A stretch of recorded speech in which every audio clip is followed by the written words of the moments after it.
서울대법대 나오셨는데 박원순 서울시장의 애국 텐트 투쟁 탄압에 대한 법적 대응 방안 이렇게 만드셨어요.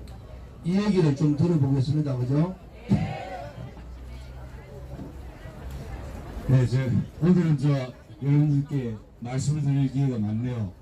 아까 연습 개입도 그렇고 중간에 법률 문제 약간 말씀드렸는데 제가 작성한 페이퍼는 우리가 애국 텐트 투쟁을 하면서 우리가 어떤 일을 하고 있고 그 법적으로 어떤 의미를 갖고 박원순이 만약에 어떤 조치를 취했을 때 우리는 어떻게 대응할 수 있는가 이런 걸 제가 좀 연구를 하다가 전체가 다 나온 건 아니고요.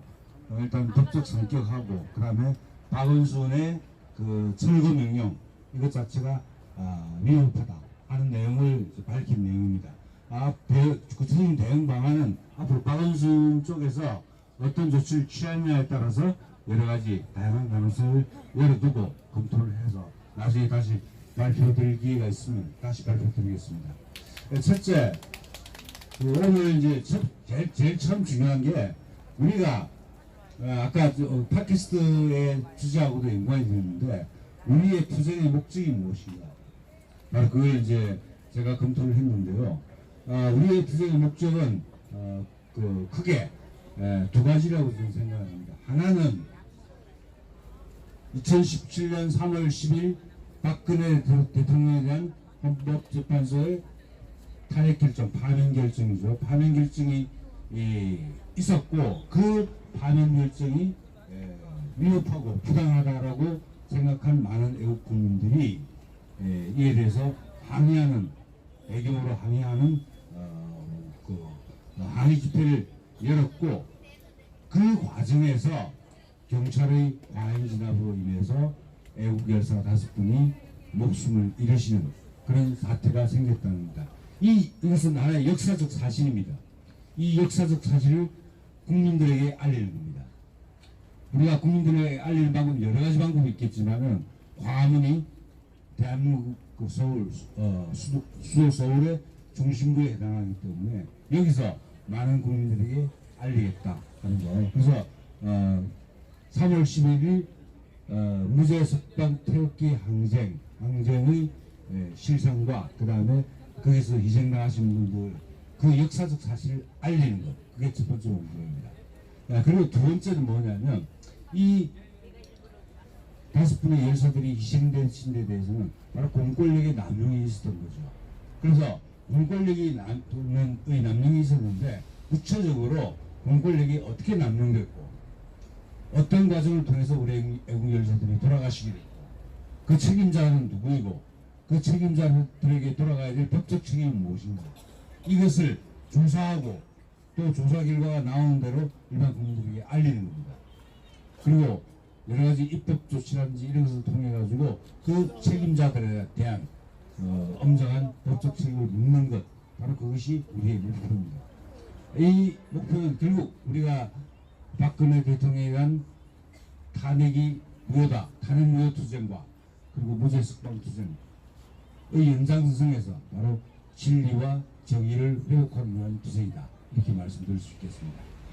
그런데 이러한 목적을 선택하는 목적을 실현하기 위한 수단으로 우리가 애국 텐트를 설치했습니다. 그런데 물론 여기서 우리 애국 텐트를 설치하면서 우리가 외치는 구호, 그 다음에 우리가 나눠주는 당도, 그 다음에 여러 가지 유해물 이런 걸 통해서 거기에 들어있는 메시지가 물론 우리의 정치적 의사를 담고 있는 거기 때문에 중요합니다.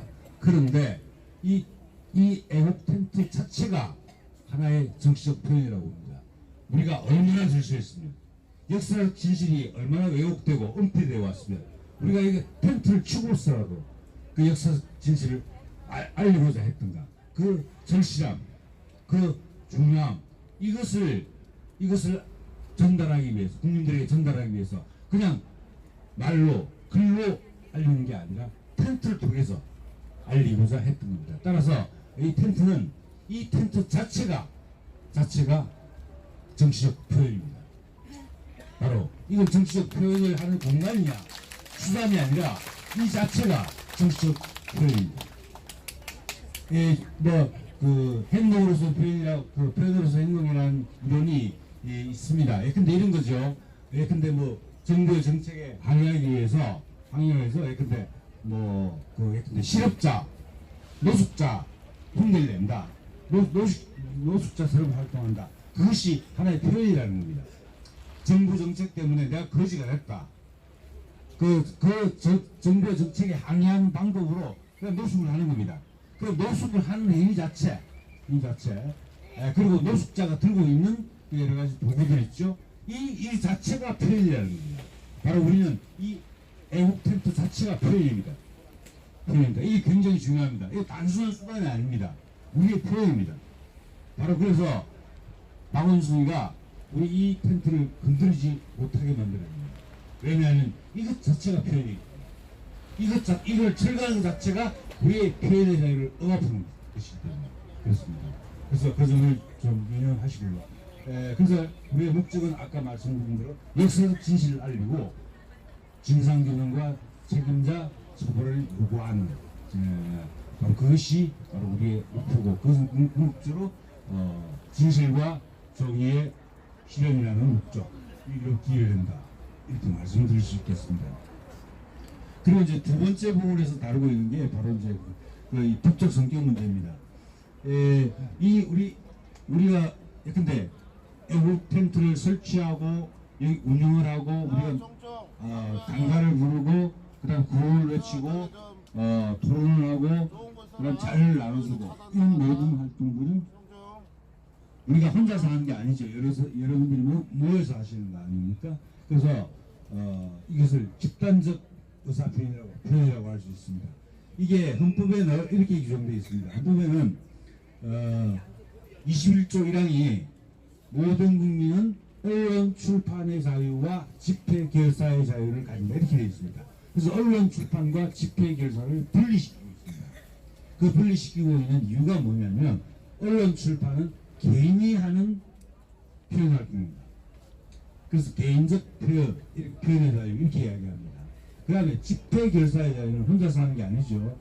그러니까 이건 뭐 집단적 표현의 자유다 이렇게 이야기합니다. 그럼 우리가 하고 있는 것은 집회 결사에 해당하는 것이기 때문에 집단적 표현의 자유다 이렇게 말할 수 있겠습니다. 그런데 아까도 말씀드렸지만 이 표현 가운데 여러 가지 표현이 있죠. 대표적으로 두 가지만 제가 비교해서 말씀드리겠습니다. 우리가 이 3월 10일 태극기 항쟁에서 5분의 애국면사들이 돌아가신 것, 공권력의 남용에 의해서 돌아가신 것, 이것과 예컨대 어떤 기업이 자기 상품을 많이 팔기 위해서 광고를 하는 것과 같은 차원에서 놓을 수 없다는 겁니다. 이건 정말 국가의 미래와 관련된 굉장히 중요한 의미를 갖는 표현, 그게 바로 정치적 표현입니다. 우리가 하고 있는 것은 정치적 표현입니다. 그러나 상품 광고와 같은 것은 그도 물론 표현이죠. 그렇지만 그것은 상업적 표현으로서 이 정치적 표현과 상업적 표현은 다르게 보호를 합니다. 정치적 표현을 굉장히 강하게 보호를 합니다. 헌법에서. 이건 어느 국가나 똑같습니다. 독재국가 빼고는요. 그러면 상업적 언론은 정치적 표현에 비해서 보호 정도가 낮습니다. 근데 이런 경우가 있습니다. 광화문에서 우리가 정치적 표현의 자유를 누릴 때는 함부로 제한을 하면 안 됩니다. 그런데 만약에 어떤 기업체에서 상품을 광고하기 위해서 이렇게 텐트 치고 있으면 쉽게 규제를 할 수 있다는 겁니다. 왜냐하면 상업적 언론은 상업적 표현은 덜 보호를 받기 때문에. 그래서 정치적 표현의 자유를 더 많이 보호해야 된답니다. 그게 바로 이제 정치적 표현의 우월적 지위라고 하는 것인데요.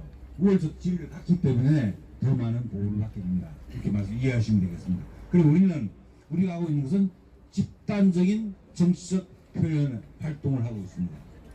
그리고 이 집단적인 정치적 표현 활동이 헌법 제21조 제1항에 의해서 보호를 받고 있고 특히 아까 말씀드린 대로 우월적 지위를 갖기 때문에 더 강한 헌법적 보호를 받고 있다 이렇게 말씀드릴 수 있습니다. 그렇다면 이제 박원순이가 하고 있는 이 철거 명령 이것이 법적으로 어떻게 평가해야 되는가? 이게 헌법에 적합한가 하는 문제가 이제 우리가 제기할 수 있는 첫 번째 문제겠죠. 한마디로 말씀드리면 박원순 서울시장의 철거 명령은 불법입니다. 불법입니다. 박원순 서울시장은 우리의 애국 텐트가 불법이라고 말하면서 그걸 철거하라는 명령을 내렸습니다. 그런데 우리의 애국 텐트 투쟁이 불법이기 때문에 철거하라는 박원순의 명령 자체가 불법입니다. 바로 좌파를 잘하는 거 있죠. 내로남불. 오히려 불법 지갑을 보면서 남이 보호하고 있는 것처럼 박원순이가 하는 것은 사실은 헌법적으로도 그리고 근데 행정법적으로도 문제가 있는데 오늘 말씀드릴 것은 헌법적 측면만 말씀드리겠습니다. 제일 여러 가지 요소가 있는데요. 첫 번째 뭐냐면 아까 제가 정치적 표현의 집단적 정치적 표현의 자유를 집회 결사의 자유로 보호하고 있다고 말씀드렸죠. 그런데 그 부분에서 그 다음 항 그러니까 헌법 제21조 2항이 뭐라고 나와 있냐면요. 언론 출판에 대한 허가나 검열 그리고 집회 결사에 대한 허가제는 인정되지 아니한다는 규정이 있습니다. 다시 말해서 집회 결사를 할 때 우리 소명 집회 많이 하죠. 그때 허가제로 해서는 안 된다는 겁니다. 물론 허가제를 예외적으로 하는 경우가 있습니다. 근데 공간 주민이나 이런 데 예외적으로 있지만 원칙적으로 허가제를 해서는 안 됩니다. 그래서 여러분들 소명 집회할 때 항상 신고를 하시죠. 집회 신고를 합니다.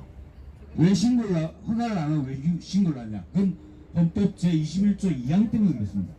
집회 결사에 대한 허가제는 인정되지 않습니다. 그런데 박원순의 철거 명령은 우리가 철거를 하자마자 설치를 하자마자 바로 개고장이 날아왔습니다. 그건 이미 그러면서 그 논리가 이렇습니다. 대한애국당은 서울시장의 허가를 받지 않고 애국 텐트를 설치했기 때문에 그것이 불법이다. 따라서 철거하라. 자신 철거하지 않으면 대집행하겠다. 행정 대집행하겠다. 그런 논리거든요. 그럼 그게 뭐가 깔려 있습니까? 서울시장의 허가를 받지 않은 불법이다 이런 이야기거든요. 그러면 우리가 집회 결사의 자유를 행사할 때 서울시장의 허가를 받아라는 얘기입니다.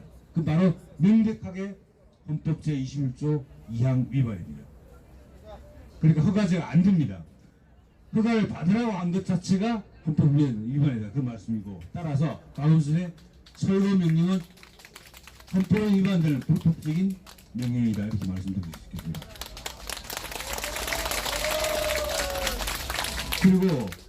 그리고 이제 그 기본권 제한에 관한 헌법 제37조 제2항의 경우는 좀 내용이 복잡한데요. 간단히 말씀드리면 기본권을 제한할 때는 반드시 국가안전보장, 질서유지, 공공복리라는 세 가지 목적을 위해서 그리고 필요한 최소한의 범위 내에서 그리고 반드시 법률로서 제한할 수 있게 있습니다. 그런데 이게 다 문제가 됩니다. 국가안전보장, 질서유지, 공공복리 이걸 뭉뚱그려서 공익이라고 합니다. 공익을 위해서 필요한 최소한의 범위 내에서 법률로서 제한할 수 있다라고 되어 있는 게 37조 2항인데요. 그런데 여기에 우리가 박원순의 철거 명령을 여기에 그 37조 2항을 적용시켜 보면 자 박원순이가 왜 철거 명령을 내리겠습니까? 우리가 국가안전보장을 침해했습니까? 우리가 질서유지를 침해했습니까? 우리가 공공문제를 침해했습니까? 아무도 아닙니다.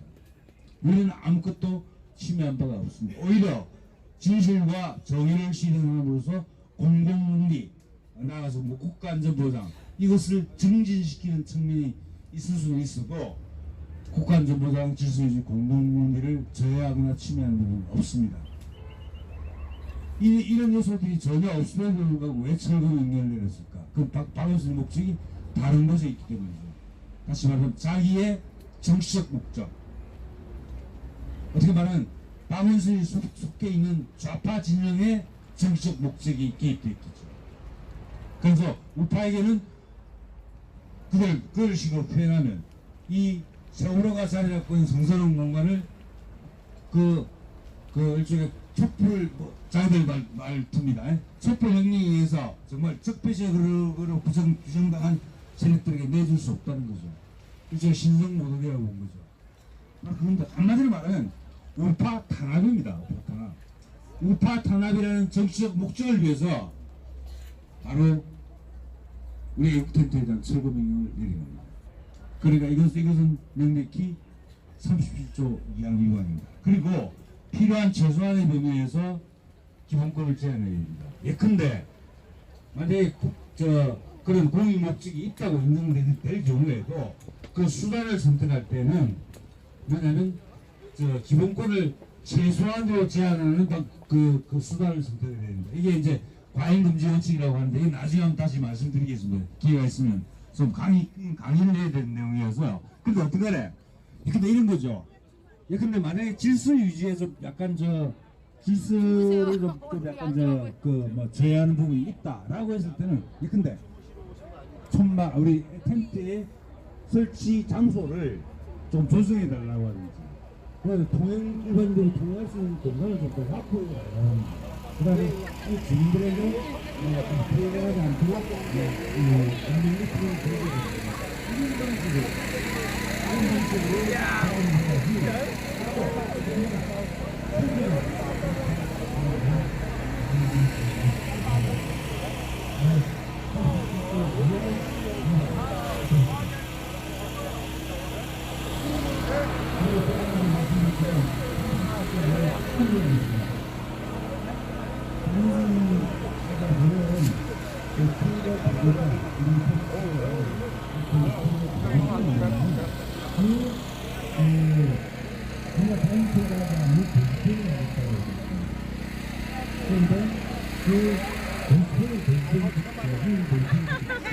그런데 설가란 민의의 근거가 어디 있냐?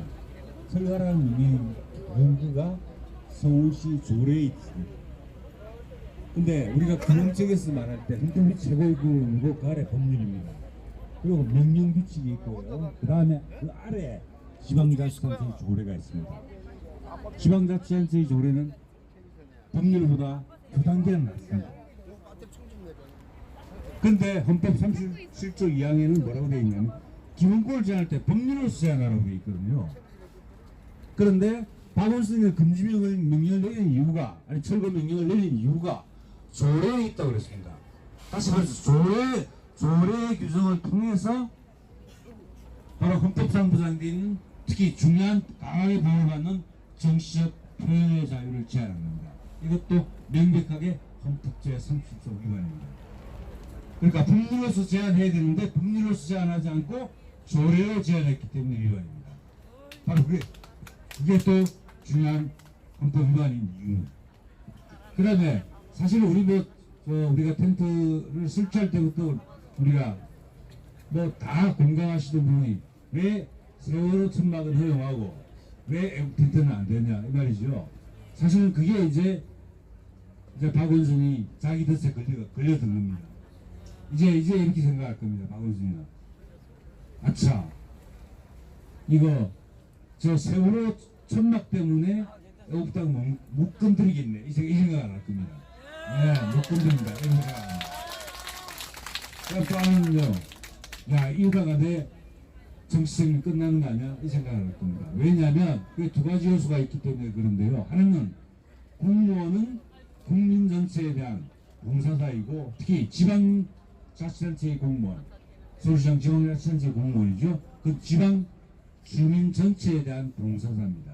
따라서 그 자신의 직권을 행사할 때 정치적으로 편향된 입장에 있어서 직권을 행사해서는 안 됩니다. 바로 그게 공무원의 정치적 중립입니다. 이건 헌법 제7조 제2항에서 보장하고 있는 겁니다. 그런데 세월호는 된다. 사실상 비교해놓고 우리 애국 텐트는 안 된다라고 하니까 어디에 걸리냐면 정치적 중립성 위반에 걸리는 겁니다. 그래서 저는 솔직히 말씀드리면 물론 제 의견 너무 믿지 마십시오. 저는 우리 부산 동지를 많이 아시는데 저 탄핵 안 된다고 했다가 욕 많이 먹었고 박근혜 대통령이 구속 안 된다고 했다가 예측했다가 많이 욕 많이 먹었고 저 부산 서울에서 집에 마치고 내려가다가 그냥 차에서 그냥 시달립니다 제가. 그래서 이제 그 동지분들이 하시는 말씀이 그 교수님 너무 실망하지 마세요. 법치주의가 무너져서 그렇답니다. 이렇게 말씀을 위로를 해주십니다. 그래서 제 예측이 정확한 건 아니니까 믿지 마시오. 근데 저는 박원순이가 철거를 못한다고 생각하는 이유가 세월호의 천막을 허용했기 때문에 우리 그 정치적 중립성 의원을 위반하면서까지 우리 애국당 텐트를 철거하라고 요구하기가 어려웠다고 생각을 합니다. 그게 하나의 이유고요.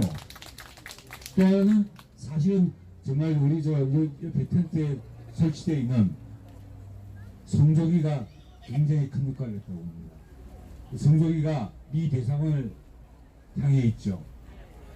미 대사관을 향해 있습니다. 좌파들이 미국 무서운 거 더 잘합니다. 우파도 좌파들 미국 무서운 거 더 잘합니다. 그래서 미군 출사하라고 그럽니다. 미군 출사하라고. 미국의 힘이 얼마나 강한지 알고 있습니다. 그 박원순님들 모르겠습니까? 저 잘못해가 성조기적 건드리면 어떤 저 불똥이 튀나 그 고민을 할 겁니다. 그래서 저는 감히 그리고 또 하나 있습니다. 좌파들은 원래 급정입니다. 원래 자기들이 많이 자기들 패거리들이 많이 모여서 힘이 있을 때는 용기가 있고 대담하게 행동해요. 그러면 자기들이 수세에 몰릴 때, 좀 세가 약해졌을 때는 그들은 뒤로 숨습니다. 그게 우택동 전략에서 나와 있고 공산주의 전략 자체가 그렇습니다. 우리가 힘이 강할 때는 치고 힘이 약할 때는 뭐 통일전선, 뭐 아니면 그 지하로 숨고 이런 그 전략이 그 내속에 박혀 있는 겁니다. 그래서 자기들이 힘이 약할 때는 함부로 치고 못 나옵니다. 자, 그래서 그런 이유 때문에 외국 텐트를 함부로 저 행정 대집행 하러 나오지 못할 거라고 생각합니다. 그 이유 그리고 또 하나가 있습니다. 얼마 전에 공주보 그 철거를 하게 됐죠. 그런데 보셨겠지만은 공주보 철거 사업을 하면서 입찰을 받았습니다. 이건 이제 그도 이제 행정 대집행 비슷한 건데요. 이걸 누가 용역업체에서 철거를 해줘야 되거든요. 그런데 정권 바뀌고 나서 어떤 일이 생길지 몰라서 아무도 입찰을 하지 않았다고 합니다. 공주보 철거 사업에 어떤 업체도 입찰을 하지 않아서 무산될 위기에 있답니다. 우리로서는 정말 다행이죠. 왜 이 말씀을 드리냐면, 자, 애국당 텐트 철거 용역을 준다고 가정했을 때, 그 입찰을 하려고 생각했던 업체가 그 애국 텐트의 주인공이 대한애국당이라는 것을 알고 과연 입찰에 응할까요? 저는 응할 업체가 별로 없다고 생각을 합니다. 그렇다면 서울시 공무원들이 와서 해야 되거든요. 서울시 공무원들 그냥 안 해도 그냥 저 월급 잘 받고 있는데 여기 와서 하겠습니까? 그래서 저는 그런 차원 때문에 사실은 행정 대집행을 잘 못할 거라고 보는데, 또 하나 이제 아셔야 되는 건 그렇다고 해서 아까 말씀드렸습니다. 제가 워낙 예측이 잘 틀려가지고요. 그래가지고 긴장을 주시면 안 됩니다. 그런데 어떤 이제 그런 상황이 있다든가 하고, 그 다음에 이건 이제 우리가 행정 대집행법을 반드시 어떻게 해야 되냐면, 행정 대집행 용역업체가 이걸 철거를 하기 위해서는 반드시 대집행 영장을 제시해야 됩니다. 그리고 책임자 다 제시해야 됩니다. 그리고 야간에는 원칙적으로 대집행을 못하게 되어 있습니다. 물론 예외가 있긴 하지만 대집행을 못하게 되어 있기 때문에 사실은 야간에는 그렇게 걱정을 많이 안 하셔도 됩니다.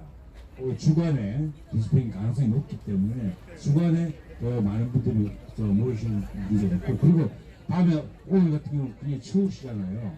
그래서 이때는 좀 몸이 안 좋으신 분들은 좀 들어가서 쉬시는 것도 우리가 장기전을 할 수 있는 대비책이라고 생각합니다. 근데 어떤 간에 그래서 일단 대집행 절차는 이제 그렇게 진행이 되는데, 하여튼 제가 말씀드린 게 뭐냐면, 공무원의 정치적 중립성을 즉 헌법 제7조 2항을 위반한 것으로 헌법위원회고, 그리고 또 바로 이제 11조 1항, 그 유명한 이제 모든 국민은 법 앞에 평등하다라는 평등권 조항입니다.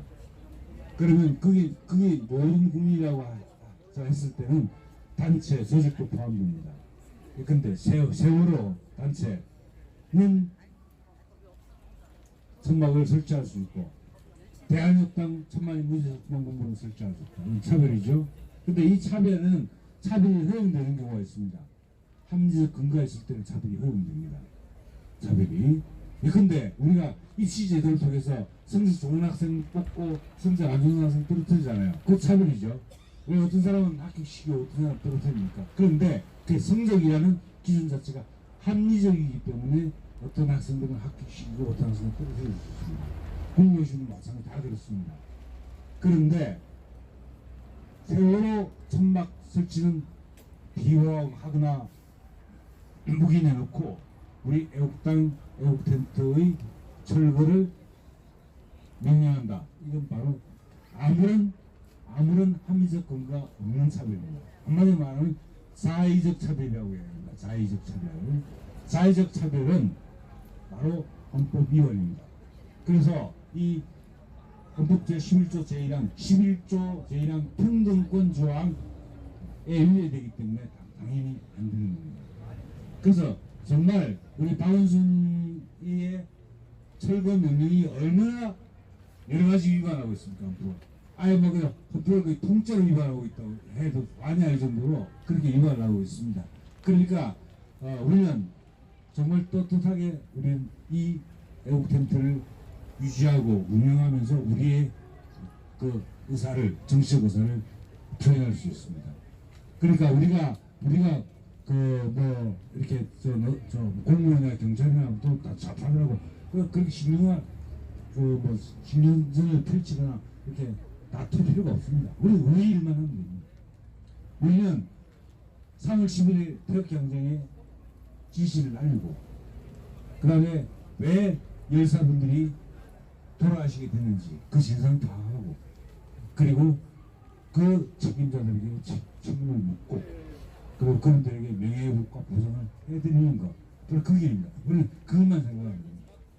다른 것 싸우고 싶은 것은 그냥 태극기 집회 가서 행위하시면서 그거로 외치시면 됩니다. 그리고 여기 오시면 딱 하나 목적, 바로 그 목적, 진실과 정의를 위한 투쟁이고 바로 그 목적을 위해서 이 공간에 우리가 같이 모여 있고 우리가 단가 부르고 구호 외치고 한다는 것, 그 점만 염두에 두시면 우리 정말 멋있는 아마 우리나라 역사에서도 그렇고 세계사적으로도 아마 이거는 유명을 찾아보기도 어려운 멋진 아마 그 텐트 투쟁이 되지 않을까 그렇게 생각하고 우리의 목적은 꼭 이루어진다고 봅니다.